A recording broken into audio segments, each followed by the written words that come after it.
aujourd'hui, dans Garches de tout temps, chronique d'une libération. Dès 1939, Garches, petite ville calme et résidentielle, voit nombre de ces villas, qui en font tout le charme, se faire réquisitionner par les forces armées françaises.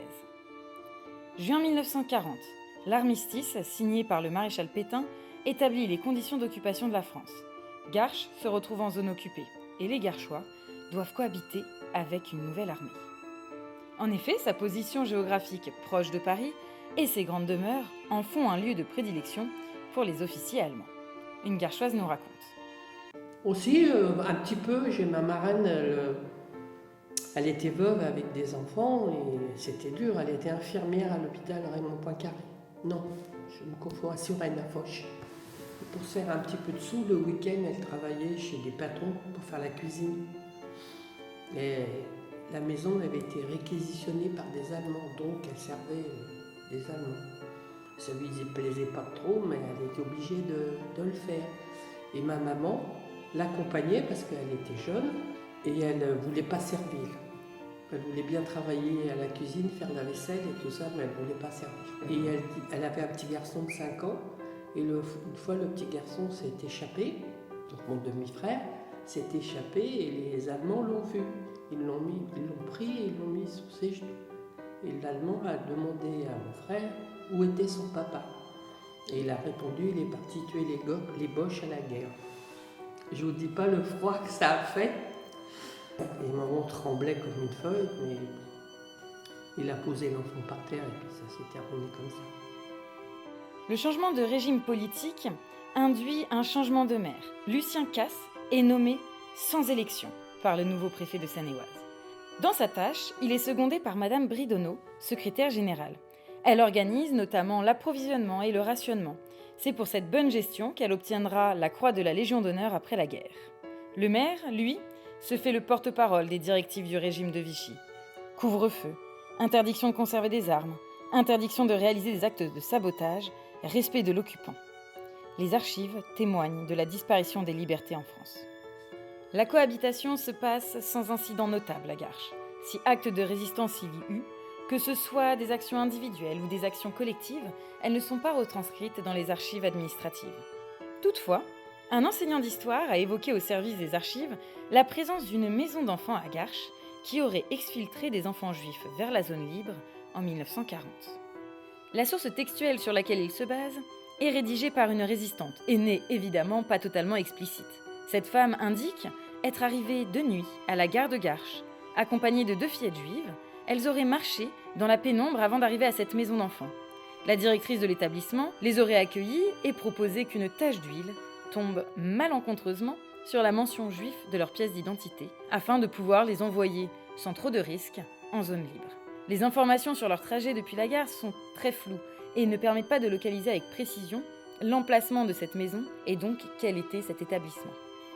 Les années passent, les familles attendent le retour des prisonniers de guerre ou des nouvelles de ceux envoyés au STO, le service de travail obligatoire pour l'Allemagne.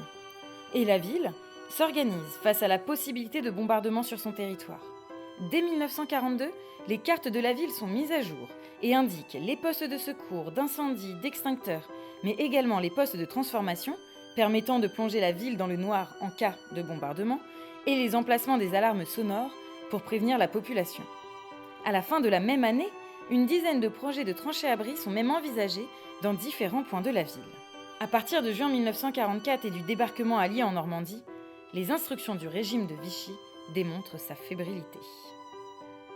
Enfin, le 25 août 1944, après plusieurs jours de combat dans la capitale, celle-ci est libérée. Le même jour à Garches, voyant l'avancée des troupes alliées, les officiers nazis s'enfuient, abandonnant les maisons occupées et prenant tout ce qui pourrait leur permettre d'aller plus vite, et notamment les bicyclettes. En 1944, ça a commencé à courir dans tous les sens, ça ils m'ont dit. Il y a ça. Et puis, ils réquisitionnaient, ils se servaient de tout ce qu'il y avait pour pouvoir partir au plus vite. Donc les vélos, les voitures, tout ce qui pouvait rouler en fait. Donc lui, comme il voulait pas que leur faire ce plaisir quelque part, puis garder son vélo. Donc il l'a caché il l'a mis sur le toit du pavillon pour pas qu'ils lui prennent, quoi. Et ils sont partis, mais ça s'est fait en quelques heures. Les habitants exultent. Ils dansent dans la rue, comme l'évoque une Garchoise qui se fait l'écho des histoires racontées par ses parents. Un autre explique que les Garchois allaient jusqu'au Pont de Sèvres pour voir défiler les Américains. La joie, le soulagement et l'espoir placés dans la libération se ressentent dans ces réactions populaires. Lucien Casse pose sa démission dans les jours qui suivent. Il a été poussé dehors par le comité local de résistance. Une délégation spéciale est alors constituée en attendant de nouvelles élections qui auront lieu en octobre 1944. C'est alors Léon-Émile Boucher qui est élu, puis Jean-Pierre Isnard en 1945.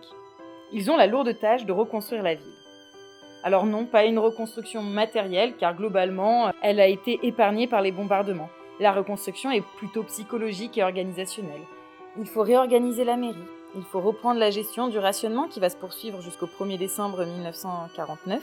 Il faut également se réapproprier les lieux précédemment occupés et récupérer le matériel laissé par les troupes allemandes dans leur débâcle, accueillir les prisonniers de retour du STO, mais aussi rechercher les disparus.